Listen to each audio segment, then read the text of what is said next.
अस्सलाम वालेकुम एवरीवन।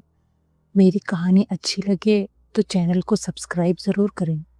तो आइए सुनते हैं एक फ़ाहिशा औरत और नेक बुजुर्ग की सच्ची कहानी। ये कहानी किसी किस्से कहानी की नहीं बल्कि ज़िंदगी की है।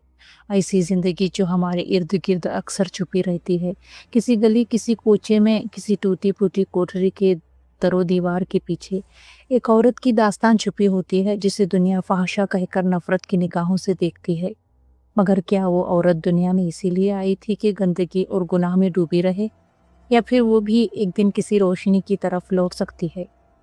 ये कहानी है रेहाना की, और उस कहानी में किरदार है एक नेक बुजुर्ग बाबा यूसुफ का, जिन्हें मोहल्ले वाले बाबा जी कहते थे। रेहाना कभी फाशा नहीं थी। वो भी कभी एक मासूम बच्ची थी जो अपनी माँ की गोद में खेलती थी, मगर गुर्बत और हालात ने उसकी तकदीर को ऐसा मोड़ दिया कि वो अंधेरों में गिरती चली गई। उसके वालिद एक मामूली मजदूर थे जो रोजाना दिन भर ईंटें ढोते और शाम को चंद सिक्के घर लाते। माँ बीमार रहती। घर के 4 बच्चे और रेहाना सबसे बड़ी। बाप का इंतकाल उस वक्त हुआ जब रेहाना सिर्फ 15 साल की थी। गुर्बत के बोझ ने उसकी माँ को भी जल्द ही कब्र में उतार दिया। रेहाना यतीम हो गई और छोटे बहन भाई उसके कंधों पर आ गए। मोहल्ले वालों ने कुछ दिन मदद की, मगर फिर सब अपने कामों में लग गए। एक दिन एक औरत उसके पास आई जिसे मोहल्ले में सब खाला शबनम के नाम से जानते थे। उसने कहा, बेटी, दुनिया बहुत जालिम है। अगर अपने बहन भाइयों को पालना चाहती है तो मेरे साथ चल, मैं तुझे काम दिला दूंगी। रेहाना मासूम थी, हालात ने आंखों पर पर्दा डाल दिया था और उस औरत के साथ चली गई। और यूं उसकी जिंदगी का सफर उस रास्ते पर मुड़ गया जिस पर चलकर औरतें अपनी इज्जत और रूह दोनों खो देती हैं। खाला शबनम ने उसे एक कोठे पर ले जाकर बिठा दिया। इब्तिदा में उस पर दबाव डाला गया। उसे कहा गया कि अगर वो ये काम नहीं करेगी तो उसके बहन भाई भूखे मर जाएंगे। भूख और मजबूरी ने उसे मजबूर कर दिया। यूं रिहाना की जिंदगी में वो दिन आया जिसे वो हमेशा कोसने लगी। एक बार दरवाजा टूटा तो फिर रोज दरवाजा खटखटाने लगे। लोग आने लगे, पैसे फेंकने लगे और वो जिस्म का सौदा करने पर मजबूर हो गई। कुछ साल गुजरे। रेहाना अब एक जानी पहचानी औरत बन गई थी। मोहल्ले के लोग उसके घर के पास से गुजरते तो नजरें झुका लेते। औरतें अपनी बच्चियों को ताकीद करती, इस गंदी औरत के पास कभी ना जाना। बच्चे उसे देखकर आवाजें कसते। मर्द छुप कर आते और जाते, कोई उसके दुख को ना समझता। सब उसे नफरत की निगाह से देखते। रेहाना के दिल में भी कभी कभी सवाल उठता, या अल्लाह, क्या मैं इसीलिए पैदा की गई थी? क्या मेरे लिए कोई तौबा का दरवाजा नहीं? मगर हर बार गुनाह के अंधेरे इसे अपने शिकंजे में जकड़ लेते। मोहल्ले में एक बुजुर्ग रहने आ गए। वो 60 बरस के करीब उम्र के थे। सफ़ेद दाढ़ी, पुरनूर चेहरा, हर वक्त जिक्र इलाही में मसरूफ। लोग इन्हें बाबा यूसुफ या बाबा जी कहकर पुकारते। वो ना किसी से सख्ती करते, ना किसी पर ताना। बस मस्जिद में नमाज पढ़ते, गली के बच्चों को कुरान सिखाते और भूखों को रोटी खिलाते। एक दिन वो मोहल्ले की गली से गुजर रहे थे कि उनकी नज़र रेहाना पर पड़ी। वो दरवाजे के पास बैठी थी, आंखों में खालीपन। लोग गुजरते हुए उसे बुरा भला कह रहे थे। कोई थूकता, कोई गाली देता। बाबा यूसुफ रुक गए। उन्होंने धीरे से सलाम किया, अस्सलाम वालेकुम बेटी। रेहाना चौंक गई। वर्षों बाद किसी ने उसे बेटी कहकर पुकारा था। उसकी आंखों में आंसू आ गए। वो जवाब भी न दे सकी। बाबा जी ने नरमी से कहा, बेटी, क्या तू मुझे पानी पिलाएगी? रेहाना हैरान हो गई। लोग तो उसके दरवाजे पर गुनाह के लिए आते थे। ये पहला शख्स था जिसने सिर्फ पानी मांगा। वो उठकर अंदर गई, एक पुराना सा गिलास भरा और बाहर लाई। बाबा जी ने पानी लिया, बिस्मिल्लाह पढ़कर पिया, फिर दुआए अंदाज में कहा, अल्लाह तुझे खुश रखे, तेरे रिस्क में बरकत दे। रेहाना की आंखों में एक अजीब चमक आई। वो कुछ बोल ना सकी। बाबा जी आहिस्ता आहिस्ता आगे बढ़ गए। ये पहला लम्हा था जब रेहाना के दिल में एक रोशन की किरण जगी। उस रात वो देर तक सोचती रही, कौन था जिसने मुझे बेटी कहा? सब तो मुझे रंडी और गंदी कहते हैं, लेकिन उसने बेटी कहा। क्या मैं वाकई अल्लाह की नज़र में अब भी बेटी हूँ? क्या मेरा रब मुझे छोड़ नहीं गया?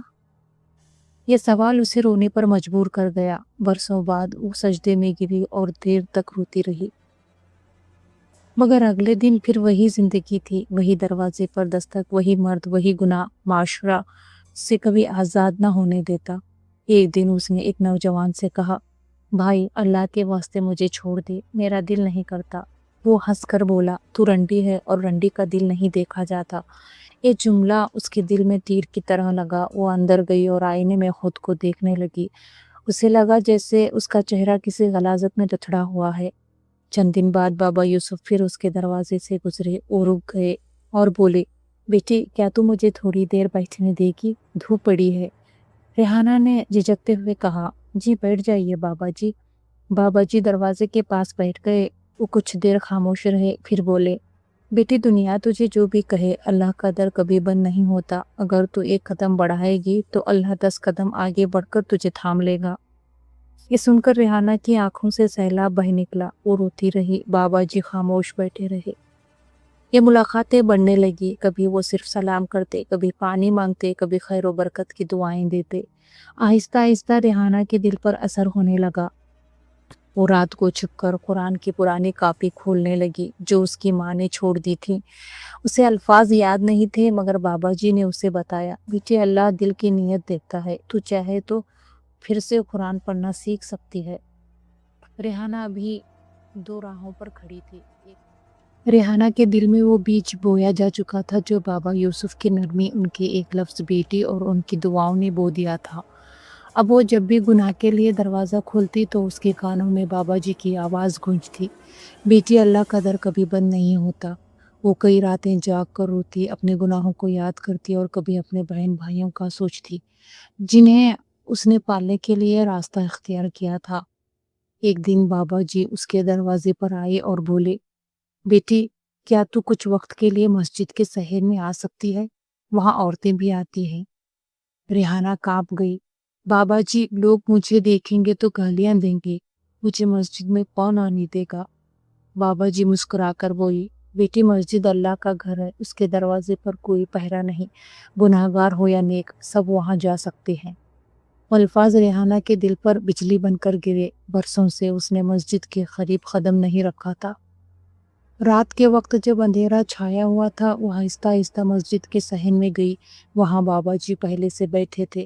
انہوں نے ریحانہ کو دیکھ کر کہا، الحمدللہ، دیکھو تم اللہ کے گھر میں کھڑی ہو، یہ سب سے بڑی سعادت ہے۔ ریحانہ پھوٹ پھوٹ کر رونے لگی۔ اس نے بابا جی کے قدموں میں گر کر کہا، بابا جی میں بہت گناہگار ہوں، کیا اللہ مجھے معاف کرے گا؟ بابا جی نے اس کے آنسو پوچھتے ہوئے کہا، بیٹی اللہ کی رحمت سمندر سے بھی بڑی ہے، اگر تو سچی توبہ کرے تو سارے گناہ مٹا دیے جائیں گے جیسے کبھی تھے ہی نہیں۔ اسی رات ریحانہ نے سجدہ کیا۔ وہ دیر تک اللہ سے معافی مانگتی رہی۔ اس نے کہا، یا اللہ میں کمزور تھی، مجبور تھی، گمراہ تھی، مجھے معاف کر دے، مجھے پھر سے عزت دے دے، مجھے اپنے قریب کر لے۔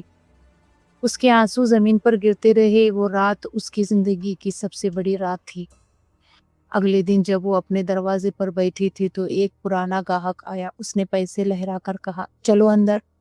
ریحانہ نے پہلی بار ہمت جمع کی اور کہا، آج کے بعد یہ دروازہ کبھی گناہ کے لیے نہیں کھلے گا، جاؤ اللہ کے لیے مجھے چھوڑ دو۔ وہ شخص ہنسا، گالیاں دیتا ہوا چلا گیا، مگر ریحانہ نے دل میں عزم کر لیا کہ اب وہ پیچھے مڑ کر نہیں دیکھے گی۔ مگر یہ اتنا آسان نہ تھا۔ محلے والے اسے دیکھتے اور کہتے، او اب نئی نیکی کا ناٹک کر رہی ہے۔ ایک بار اللہ کا دروازہ ہمیشہ کھلا رہتا ہے۔ ایک نیک بندے کی نرمی، محبت اور نصیحت کسی گرے ہوئے انسان کو بھی اٹھا سکتی ہے۔ ریحانہ اکثر قرآن پڑھتے ہوئے بچوں کو بتاتی، بیٹیوں یاد رکھو، کبھی کسی گناہگار کو حقارت سے نہ دیکھو، ہو سکتا ہے کل وہی اللہ کا ولی بن جائے جیسے میں تھی۔